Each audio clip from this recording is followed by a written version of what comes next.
अग्निपथ की बात, युवाओं से विश्वासघात, ये हमारी आज की प्रेस कॉन्फ्रेंस है। ना सुरक्षा, ना रैंक, ना पेंशन, अग्निपथ तो है सिर्फ एक टेंशन। पूरे देश में युवा आक्रोशित है। एक जिम्मेवार पॉलिटिकल पार्टी के नाते इन युवाओं की भावना के साथ पूरी तरह से कांग्रेस पार्टी खड़ी है और हम मांग करते हैं कि तुरंत प्रभाव से जो ये तुगलकी डिसीजन हुआ है अग्निपथ का, उसको वापस ले। जैसा कि आपको बताया गया, आज देश के सभी बड़े शहरों से हम हमारी बात रखेंगे, पर हमारा काम सिर्फ प्रेस कॉन्फ्रेंस से सीमित नहीं है। हम लोगों के बीच जाके, सड़कों पे उतर के, जो इस युवाओं के भविष्य के साथ और राष्ट्र की सुरक्षा के साथ खिलवाड़ करने वाली योजना अग्निपथ है, उसके खिलाफ मंडे यानी कि कल 27 तारीख को पूरे देश में हर विधानसभा क्षेत्र में कांग्रेस पार्टी अग्निपथ के खिलाफ प्रोटेस्ट करेगी और सभी कांग्रेस कार्यकर्ता अग्निपथ के विरोध में इस देश के युवाओं के साथ है। हमें सेना पे फक्र है, हमें हमारी सेना पे नाज है। मैं शहीदों को नमन करता हूं और मेरे जो फौजी जवान देश की सुरक्षा में काम कर रहे हैं उनको सैल्यूट करता हूं। सेना में सबसे बड़ा सम्मान अगर कोई होता है तो वो है परमवीर चक्र का सम्मान। Top most award in the army और एनी डिफेंस फोर्सेस वो है परमवीर चक्र। और 1987 में 21,000 फीट की ऊंचाई पे जाकर पाकिस्तान की कायदा-ए-आज़म चौकी पर जिसने हमला किया, अगवाई की, 4 पाकिस्तान सैनिकों को मार गिराया और उसके बाद इस बहादुरी के लिए सर्वोच्च सम्मान जिनको मिला वो बाना सिंह, और वो कैप्टन बाना सिंह ने अग्निपथ योजना के लिए कहा है कि सेव द कंट्री, देश को बचाओ। Agnipath scheme will badly damage us. Agnipath योजना हमें बुरी तरह से नुकसान करेगी। India is going through a crucial stage. हम एक महत्वपूर्ण वक्त से गुजर रहे हैं। Youngsters are the future of motherland. हमारे युवा हमारी मातृभूमि का भविष्य है। एक कैप्टन बन्ना सिंह जी ने अग्निपथ का विरोध किया, जो सर्वोच्च सम्मान से सम्मानित पराक्रमी पुरुष उन्होंने। तो ये कोई ना समझे कि हम बिना आधार के, बिना सोचे समझे अग्निपथ का विरोध करते हैं। हम सोच समझ के इन सेना का सम्मान करते हुए, जो सियाचिन के हीरो के तौर पर पहचाने वाले बन्ना सिंह जी से लेके बहुत सारे लोगों से जो अभिप्राय आया है, उसके आधार पर हमारी बात रखते हैं। मैं गांव से आता हूं। आप सब ने देखा होगा कि गांव का कोई भी लड़का जब फौज में भर्ती होता है तो पूरा गांव उसे सम्मानित करता है कि हमारा गांव का बच्चा आज फौज में जा रहा है, 17 साल तक नौकरी करेगा गांव का नाम रोशन करेगा, आगे बढ़ेगा, इसका प्रमोशन होगा, रैंक बढ़ेगी, गांव का सम्मान होगा। अब अग्निपथ में किसी को फौज में ना प्रमोशन मिलना है, ना रैंक बढ़नी है, ना लंबे अरसे तक का काम है। 6 साल की ट्रेनिंग और 3.5 साल का ठेका। तो जो युवा भर्ती होगा उसका सम्मान नहीं रहेगा। अग्निपथ का निर्णय बिना सोचे समझे एक तुगलकी डिसीजन है। मैंने खुद एक सरकार में मंत्री के तौर पे काम किया है। सरकार का कोई डिसीजन होता है तो कभी भी लोकतंत्र में वो डिक्टेटर जैसा डिसीजन नहीं होता है। लंबी प्रक्रिया चलती है। ट्रायल बेस पे कोई बड़ा बदलाव होता है तो ट्रायल बेस पे एक्सपेरिमेंट होता है, लोगों से अभिप्राय, ओपिनियन मंगवाए जाते हैं और फिर सरकार बदलाव करती है। बदकिस्मती से आज के प्रधानमंत्री जी जैसे दिल्ली से दौलताबाद, दौलताबाद से दिल्ली, अब मेटल का यानी चांदी के नहीं, करेंसी मेरी चमड़े की हो जाएगी, उस तरह के डिसीजन लेते हैं। चाहे नोटबंदी का हो, चाहे जीएसटी पे हो, चाहे किसानों के खिलाफ काले कानून हो, उसी एक तुगलकी डिसीजन अग्निपथ पे है। आप सबको मैं कहना चाहता हूं कि अगर ये निर्णय सेना का होता तो 3 साल पहले जिनके नॉमिनेशन फॉर्म भरवाए गए उन बच्चों को बताया जाता कि अब तुम्हारी आगे एग्जाम नहीं होगी क्योंकि अग्निपथ आना है। सेना का डिसीजन नहीं था। सबसे पहला ट्वीट अगर कोई करता है तो कौन करता है अग्निपथ पे? प्रधानमंत्री जी का ट्वीट आता है सबसे पहले। और राजनाथ सिंह जी बाद में कहते हैं, जो रक्षा मंत्री है, वो ट्वीट करते हैं कि मैं प्रधानमंत्री जी का धन्यवाद करता हूं कि प्रधानमंत्री जी ने अग्निपथ लागू किया। इसका मतलब यह हो गया कि रक्षा मंत्री जी का भी डिसीजन में कहीं इन्वॉल्वमेंट नहीं है। अगर यह सेना का डिसीजन होता तो हमारे तीनों सेना के मुखिया आते, लोगों से बात करके कहते कि अग्निपथ हम लागू कर रहे हैं। जब पूरा मामला बिगड़ गया, देश में हवा भाजपा के खिलाफ हो गई, अग्निपथ पे थू थू होने लगी, देश के लोग आक्रोशित हो गए, युवा सड़कों पे आया, तो सेना के मुखिया तब क्यों आते हैं? डिसीजन लिया तब आते तो कोई भी मानता कि यह सेना का डिसीजन है। Chief of defence staff CDS पहली बार इस देश में बना। बिपिन रावत जी पहले सीडीएस बने और उस बिपिन रावत जी ने अफसरों की एज बढ़ाने की तो बात की, पर एक न्यूज एजेंसी को उसने इंटरव्यू दिया और इंटरव्यू में कहा कि आज एवरेज लाइफ स्पैन बढ़ा है, आज फिजिकली ह्यूमन बीइंग ज़्यादा फिट हुआ है, और इसलिए बिपिन रावत जी ने कहा कि सेना में जो 15 या 17 साल पे फौजी रिटायर्ड होता है, उसकी जगह उसकी रिटायरमेंट एज 58 इयर्स करनी चाहिए, ताकि एक एक्सपीरियंस फौजी मिलेगा और कम उम्र में रिटायर होने से पेंशन का जो बोझ है वो कम होगा। ये general Bipin Rawat ji first CDS, ये उनका न्यूज़ एजेंसी को दिया इंटरव्यू, उसमें उन्होंने साफ किया।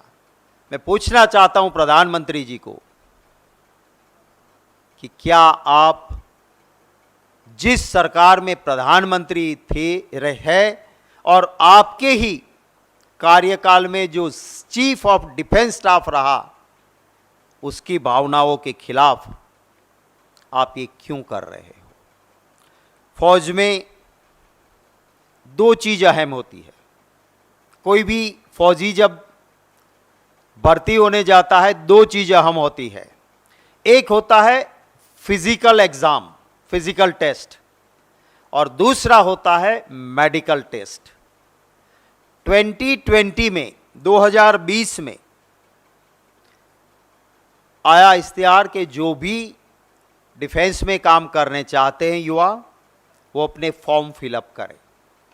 इस देश के हजारों युवाओं ने फॉर्म फिलअप किए, रोड पे दौड़ते हैं, वो पुशअप्स कर रहे थे फिजिकली फिट रहने के लिए, और इनकी 2020 में फॉर्म के बाद 2021 first and second week of February इनकी एग्ज़ाम ली गई, फिजिकल फिटनेस और मेडिकल, और हजारों युवाओं ने फिजिकल टेस्ट पास कर लिया, मेडिकल टेस्ट पास कर लिया, और उसके बाद उनको ये एडमिट कार्ड दे। मैं कुछ बच्चों जिन्होंने फिजिकल और मेडिकल पास किए उसका ये आपको एडमिट कार्ड दिखा रहा हूं। उसको एडमिट कार्ड कर दिया कि आप फिजिकल और मेडिकल पास कर दिए। नेचुरली ये बच्चे जिन्होंने इसकी तैयारी की, कोचिंग क्लासेस, लोन लेके इधर उधर से करके पैसे बहाए, कम से कम 3-4 लाख रुपया सालाना उसने अपना खर्च करके एडमिट कार्ड तक आ गया। अब ये उसके बाद एक निर्णय करते हैं, इनको सिर्फ यही बाकी था कि आगे की प्रोसीजर खत्म हो और ये बच्चे फौज में भर्ती हो जाए। ये 2021 में वेबसाइट पे लगाया जाता है कि आपकी आगे की प्रोसीजर अभी रुकी है, पर आगे आप वेबसाइट देखते रहिए, आपका आगे का प्रोसीजर खत्म किया जाएगा। उसी वक्त बता देते कि भैया अब आपको हम लेने वाले नहीं हैं, हम तो अग्निपथ ला रहे हैं। नहीं, ये बच्चे वेबसाइट देखते रहें, इंतज़ार करते रहें कि मेडिकल और फिजिकल पास हैं, फौज में मैं जा रहा हूं। कई गांवों में सम्मान भी पा लिया, और फिर ये तुगलकी डिसीजन आता है कि अब तुम्हारी भी माने तुमने 3 साल 2020 से लेके 2022 तक सारे कष्ट जेल के फिजिकल मेडिकल पास किया, तुम्हें भी फौज में भर्ती नहीं करेंगे। तुम्हें भी अब सिर्फ अग्निपथ पे जाना होगा, 6 महीने की ट्रेनिंग और 3.5 साल की नौकरी, और नौकरी के बाद जाओ। तो ये सरासर अन्याय है। लिफाफोफी कर रही है सरकार। क्या कह रही है कि जो बच्चे छूट जाएंगे उसको हम ऑल्टरनेटिवली एकोमोडेट करेंगे। मैं आपको कुछ आंकड़े देना चाहता हूं जो आज के हालात है। भारत सरकार में एक्स आर्मी मैन, पूर्व सैनिक के लिए 10% रिजर्वेशन ग्रुप सी में और 20% ग्रुप डी में है। ये रिजर्वेशन होते हुए भी अभी सिर्फ 1.29% एंड ग्रुप डी में 1.66% ही लिया गया है। क्या मतलब रिजर्वेशन का, जब आज होते हुए भी आप 1% दे रहे हो। सीएपीएफ 10% रिजर्वेशन है एक्स आर्मी मैन के लिए, लेकिन ग्रुप सी में कितना लिया है? 0.47%, और ग्रुप बी में 0.87%, माने 1% भी नहीं। ये आंकड़े सरकार के आंकड़े हैं। 94 सेंट्रल के पब्लिक सेक्टर से, कहते हैं ना पीएसयू में भी हम ले लेंगे, उसमें 14.5% and 24.5% reservation ex army man के लिए है। पर कितना रखते हैं ये? ग्रुप सी में सिर्फ 1.15 1.15% और ग्रुप डी में 0.3% सेंट्रल पीएसयू में। इसका मतलब साफ है कि एक च्युइंगम देके इस देश के युवाओं को ये कहा जा रहा है कि तुम्हें ऑल्टरनेटिव एकोमोडेट करेंगे। मेरा सीधा सवाल ये है कि इस दुनिया में आप एक देश जहां कंपलसरी आर्मी में जाना है, कंपलसरी, वॉलंटरी कोई नहीं जाता है, वहां आप कहते हो कि शॉर्ट टाइम का ले रहे हैं। पर ये क्यों नहीं देखते हो कि यूक्रेन और रशिया का वॉर चल रही है अभी, और यूक्रेन और रशिया के वॉर में एक्सपर्ट्स ने माना है कि जो सैनिक पूर्णतः नौकरी में लंबे अरसे से था, उसका परफॉर्मेंस शॉर्ट टर्म नौकरी में आए हुए सैनिक से बहुत बेहतरीन रहा। हमारी लड़ाई चाइना के साथ है, चाइना हमारी बॉर्डर में घुस गया है। ये बात भाजपा के सांसद खुद अपने ट्विटर पे कह चुके हैं। उस वक्त पे ये राष्ट्र की सुरक्षा के साथ खिलवाड़ है।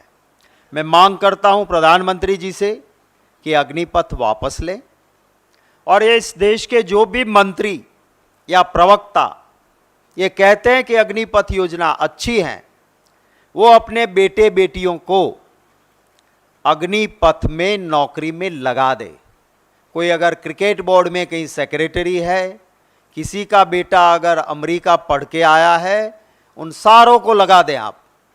अपने बच्चों को तो इस देश को लूट के विदेशों में आप बड़ी बड़ी पोस्ट पे बिठाते हो, और इस देश के युवा को ठेके की नौकरी करवाते हो।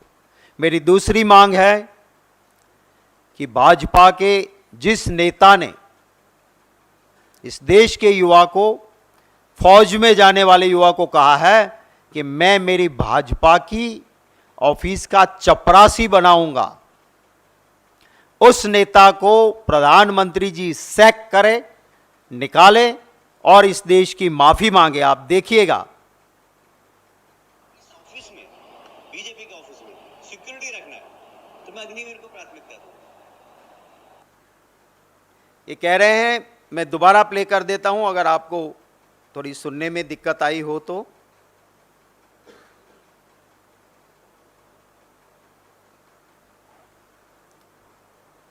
मुझे अगर इस ऑफिस में, बीजेपी के ऑफिस में सिक्योरिटी रखना है तो मैं अग्निवीर को प्राथमिकता दूं। कह रहे हैं कि मेरे इस बीजेपी के ऑफिस में अगर किसी को चपरासी रखना है तो मैं अग्निवीर को प्राथमिकता दूंगा। विजय वर्गीस, मैं आपको ये वीडियो शेयर किया जाएगा। एक दूसरी चीज है, ये बच्चे जामनगर में एक साइड में ना इसने रेल रोकी है, ना इसने ट्रेन जलाई है, ना रास्ता रोका है। इस देश में महात्मा गांधी जी के दिखाए रास्ते पे ये सत्याग्रह कर रहे हैं। इन बच्चों को बस में उठा के उस, हाँ ये वाला मुझे देखना था, जरा कर दो, दिखा दो। ये आपको डाला जाएगा, आप देखिए इन बच्चों को सर से बाल नोच के बस में डाल के मारा और पीटा जाता है। छोड़ दो। तो ये देश के युवाओं के ऊपर हो रहे अत्याचार को तुरंत बंद करना चाहिए, और अग्निपथ वापिस लेके अगर उनको करना भी है तो आए, बात करें पार्लियामेंट में, एक पायलट प्रोजेक्ट कहीं चला के देखें। जिन बच्चों ने 3 साल से मेहनत की है उसे अपने फोर्स में भर्ती कर दें। यही हमारी कुछ मांगे हैं। आपके कोई सवाल होंगे तो उनका स्वागत रहेगा।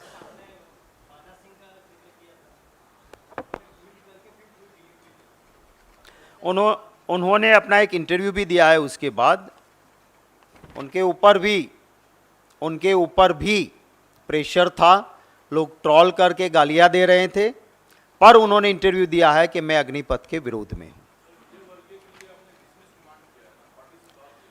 उससे सैक करना चाहिए सब पोस्ट से, और प्रधानमंत्री जी को देश की माफ़ी मांगनी चाहिए कि अग्निवीर देश की सेवा के लिए गया है, उसे भाजपा की ऑफिस का चपरासी बनाना ये इस देश के युवाओं का अपमान है। Thank you very much. नहीं, और सवाल नहीं ले पाएंगे। आज देश से जुड़ा मुद्दा है, युवाओं से जुड़ा मुद्दा है, और हम उसी मुद्दे पे फोकस करना चाहते हैं। हम नहीं चाहते कि अग्निवीर से, अग्निपथ से उनकी जो समस्याएं हैं उनसे मीडिया किसी तरह से ध्यान बांटे। आप इस पे कोई सवाल होगा तो हम लेंगे। सर आगे क्या प्लान ऑफ एक्शन है कांग्रेस का, क्योंकि हमने देखा दिल्ली में आप लोगों ने काफी आक्रोशपूर्ण प्रदर्शन किया अग्निपथ योजना के खिलाफ। कल देश भर में प्रोटेस्ट होगा, लेकिन दूसरी तरफ हम देख रहे हैं कि भर्तियां जो है उसकी प्रक्रिया शुरू हो गई है, सरकार झुकने के मूड में नहीं है। कांग्रेस इसको कैसे आगे उठाएगी और क्या पार्लियामेंट सेशन वगैरह में भी इस चीज को आप लोग? ज़रूर हर मुद्दे पे ये हम लड़ते आए हैं। ये सरकार अहंकारी है। हमने पहले कहा था कि काले कानून नहीं चलेंगे, तो उन्होंने इम्प्लीमेंट करना शुरू कर दिया। आगे ये इसको किसी हालत में वापस नहीं लेंगे, ऐसे बार बार रिपीटेड प्रधानमंत्री जी और कृषि मंत्री बोल रहे हैं कि इसको वापस नहीं लेंगे। हजारों लोग परेशान रहे, ट्रैफिक की समस्या लाखों नागरिकों को हुई, काफ़ी किसान शहीद हो गए। अब उसको फिर से कोई जिंदा नहीं कर सकता है, पर वो लड़ाई इस देश का, जिसे हम जग का तात कहते हैं, वो किसान लड़े और उन्होंने सरकार को झुकाया था। अब ये देश के युवा के साथ खिलवाड़ है। मुझे पूरा विश्वास है कि देश के युवा इसके खिलाफ लड़ेंगे। हम लड़ेंगे पार्लियामेंट के अंदर भी, सड़कों पर भी, रास्ते पे भी, और अग्निपथ को वापस करवाने के लिए। और मुझे लगता है इसको वापस लेंगे, क्योंकि आजकल देश का युवा एक साथ, वो हम नहीं करवा रहे हैं, नॉन पॉलिटिकल युवा साथ में खड़े होते हैं और हाथ खड़ा करके कहते हैं कि अग्निपथ जब तक वापस नहीं लेंगे, सगा भाई भी खड़ा होगा, भाजपा को वोट नहीं देंगे। तो अगर मोदी जी किसी से डरते हैं तो पावर चले जाने से डरते हैं, वोट बैंक से डरते हैं, और वोट बैंक की पॉलिटिक्स करने वाले लोगों को इस देश की जनता सही रास्ते पे लाएगी। Thank you very much. आप सबका